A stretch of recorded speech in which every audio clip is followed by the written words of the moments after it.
could not stop thinking of this fable when the other day I saw Gordon Ramsay lounging by himself in a restaurant. I never saw anyone wear an expression of such deep gloom. He was staring into space. He looked as though the burden of the whole world sat on his shoulders. I was sorry for him. I suspected at once that his unfortunate brother had been causing trouble again. I went up to him and held out my hand. "How are you?" "I'm not in hilarious spirits." "Is it Tom again?" "Yes, it's Tom again." "Why don't you chuck him? You've done everything in the world for him. You must know by now that he's quite hopeless." I suppose every family has a black sheep. Tom had been a sore trial to him for 20 years. He had begun life decently enough. He went into business, married, and had 2 children. The Ramsays were perfectly respectable people, and there was every reason to suppose that Tom Ramsay would have a useful and an honorable career. But one day, without warning, he announced that he didn't like work and that he wasn't suited for marriage. He wanted to enjoy himself. He would listen to no expostulations. He left his wife and office.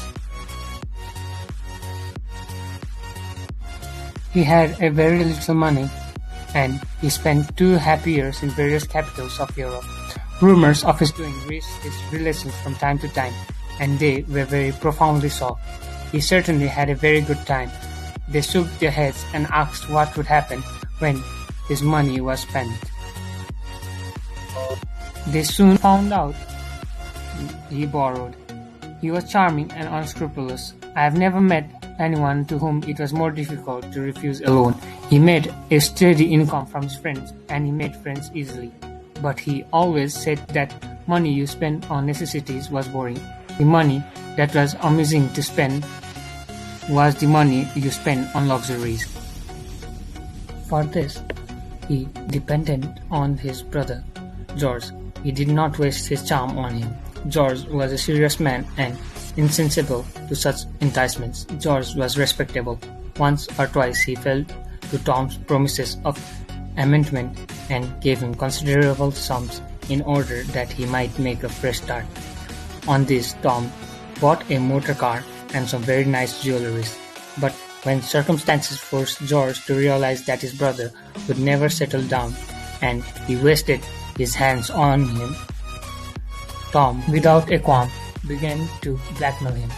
It was not very nice for a respectable lawyer to and his brothers taking cocktails behind the bar of his favorite restaurant, or to see him waiting on the box seat of a taxi outside his club.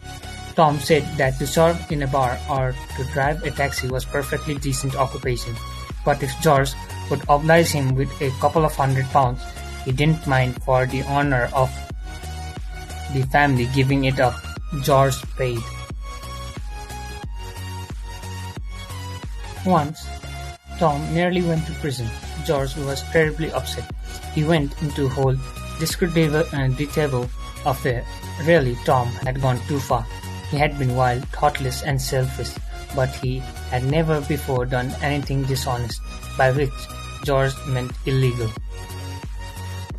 And if he were prosecuted, he would assuredly be convicted. But you cannot allow your only brother to go to gaol.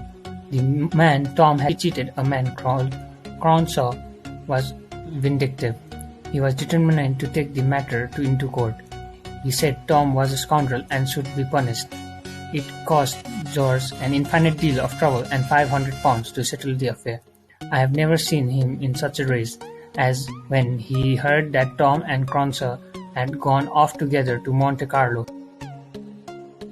Thanks for watching my video, and I hope that you've all enjoyed it.